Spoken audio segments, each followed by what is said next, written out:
అధ్యక్ష, ఇది దయచేసి గౌరవ సభ్యులందరూ ఫాలో అవ్వాల్సిన ఇష్యూ. అధ్యక్ష, పార్థసారథి గారు మంచి ప్రశ్న వేశారు.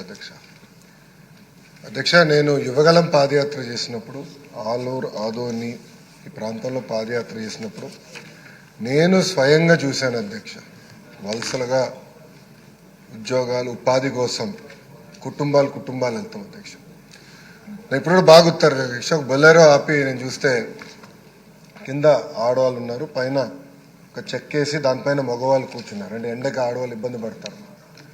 నేను లెక్క పెట్టినంత వరకు 200 బండ్లు ఒకే రోజు నేను నడుస్తూ వెళ్తుంటే ఒక రోజు 200 బండ్లు నన్ను దాటుకుని వెళ్ళాయి. అధ్యక్ష, నాకు ఇప్పుడు కూడా బాగా గుర్తు, అక్కడ నేను హామీ ఇచ్చాను లిఫ్ట్ ఇరిగేషన్ ప్రాజెక్ట్, కానీ అది నేను కేబినెట్ మీటింగ్లో కూడా చర్చించాము. అది తప్పనిసరిగా చేసి సాగునీరు కర్నూలు పార్లమెంట్కి అందజేసే బాధ్యత ఎన్డీఏ ప్రభుత్వం తీసుకుంటుంది. గౌరవ ఇరిగేషన్ శాఖ మంత్రి గారు ఇక్కడనే ఉన్నారు, ఆయన కూడా తెలుసు, ఎందుకంటే మేము చాలాసార్లు మాట్లాడుకున్నాం. వాస్తవంగా అధ్యక్ష, నంద్యాలలో పాదయాత్ర చేస్తే నంద్యాల తర్వాత కర్నూలుకి వచ్చా, తెలిసిపోయింది. అధ్యక్ష, ఈ పార్లమెంట్ నుంచి ఆ పార్లమెంట్కి వచ్చా నాకు అర్థమైపోయింది. స్టాక్ డిఫరెన్స్ ఉంది రెండింటి మధ్యన. సో నేను స్వయంగా చూశాను. ఇది చాలా సీరియస్ ఇష్యూ, దాన్ని ఎలాంటి సందేహం లేదు. ముందరగా మీరు అన్నట్టు సాగునీరు తాగునీరు అందజేయాలనేది మేము లక్ష్యంగా తీసుకున్నాం. గౌరవ ఉప ముఖ్యమంత్రి గారు పవన్ అన్నకు కూడా నేను 2-3 సార్లు ఇష్యూ చెప్తాం కూడా జరిగింది.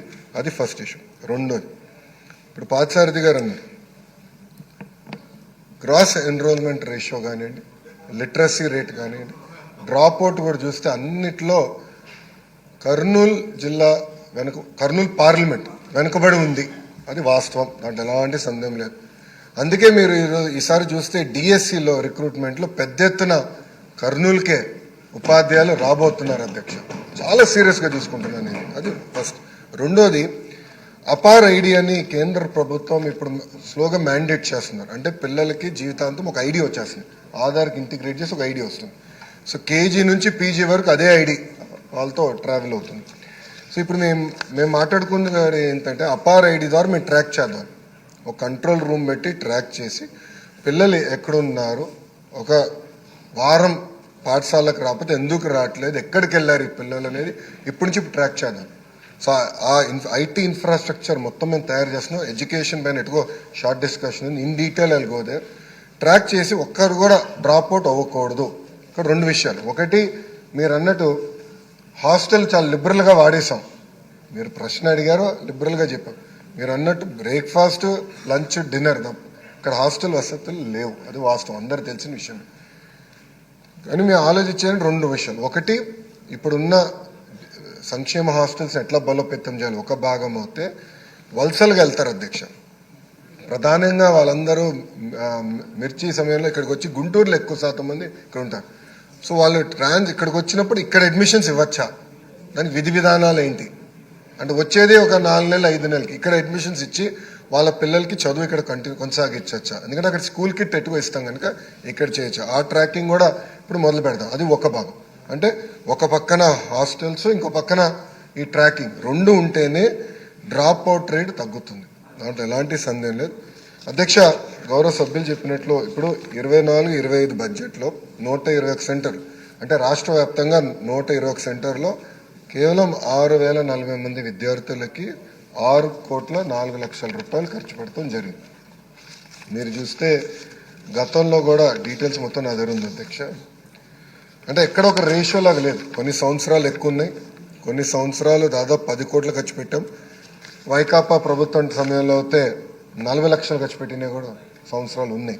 అంటే ఇది ఒక ప్రణాళికబద్ధంగా చేయలేదు, ఏదో నిధులు ఉన్నాయి చెయ్యాలి ఒక టిక్ బాక్స్గా చూసాం తప్ప, పిల్లలకి మెరుగైన విద్య అందించాలి, వాళ్ళ తల్లిదండ్రులకి విద్య లేక వాళ్ళు ఎట్లయితే వలసలుగా వెళ్లాల్సి వస్తుందో అలాంటి పరిస్థితి పిల్లలకి రాకూడదు అనే ఆలోచనతో అయితే గతంలో పనిచేయలేదు. ఇది చాలా సీరియస్గా తీసుకుంటున్నాము, దాన్ని మీకు ఎలాంటి డౌట్ వద్దు.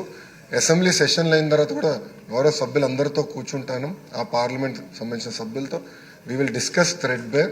ఒక పక్కన సంక్షేమ హాస్టల్స్ని ఎట్లా బలోపేతం చేయాలి, ప్యారలల్గా ఏదైతే నేను చెప్పాను వలసలు జరగకుండా చూసుకుంటాం.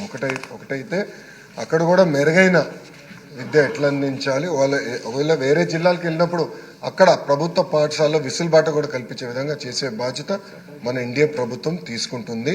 అంతేకాకుండా అధ్యక్ష, గ్రాస్ ఎన్రోల్మెంట్ రేషియో కానీ, దాని స్టూడెంట్ టీచర్ రేషియో కానీ, అన్నిట్లో మన పార్లమెంట్ అంటే కర్నూలు పార్లమెంట్ వెనుకబడి ఉంది, అంటే అలాంటి డౌట్ లేదు. వచ్చే 3 సంవత్సరాలు అందరూ అక్కడున్న శాసనసభ్యులు అందరం కలిసికట్టుగా పనిచేద్దాం. Let us work together. అక్కడున్న సిఎస్ఆర్ ఫండ్స్ ఉన్నాయండి, సర్వశిక్ష అభియాన్ ఫండ్స్ ఉన్నాయండి, లేదంటే ఎడ్యుకేషన్ డిపార్ట్మెంట్స్ ఫండ్స్ ఉన్నాయండి, 3 కన్వర్జెన్స్ చేసి పెద్ద ఎత్తున ఫోకస్ చేయాల్సిన అవసరం ఉంది. అంటే ఎలాంటి డౌట్ లేదు, చేద్దాం. కలిసికట్టుగా చేసి 3 సంవత్సరాలు మార్పు తీసుకొచ్చే బాధ్యత మనందరం తీసుకుందామని సభాముఖంగా గౌరవ సభ్యులు తెలుపుకుంటూ, మన ప్రభుత్వం ఈ ఇష్యూని చాలా సీరియస్గా తీసుకుంటుంది. ఆల్రెడీ ఆర్టికల్స్ కూడా, ఎందుకంటే ఇది ఆల్రెడీ మాకు ఒక ట్రాకింగ్ సిస్టమ్ పెట్టుకున్న ఆర్టికల్స్ కూడా వచ్చినాయి. ఏ పేపర్లో వచ్చినా కూడా మేము చాలా సీరియస్గా తీసుకుంటున్నాం. అంటే బ్లూ మీడియాలో వచ్చినా కూడా, బ్లూ మీడియాలో వచ్చిన ఆర్టికల్కి వెయిట్ ఉందా లేదా రివ్యూ చేసిన తర్వాత నిర్ణయం తీసుకుంటున్నాం. ప్రతిదీ చాలా సీరియస్గా తీసుకుంటున్నాం. మీకు డౌట్ వద్దండి ఈ విషయంలో. మేము రాబోయే 2-3 నెలలు మార్పు అనేది మీరు గమనిస్తారు. ఇంకేమైనా ఫీడ్బ్యాక్ ఉంటే కూడా గౌరవ సభ్యులు తప్పనిసరిగా మాకు ఇవ్వండి. కలిసికట్టుగా ఇది సీరియస్గా తీసుకుందని గౌరవ సభ్యులు తెలుసుకుంటూ నేను సలహా తీసుకుంటాను. క్వశ్చన్ నెంబర్ 801 నిమ్మల రామానాయుడు గారు. ధన్యవాదాలు.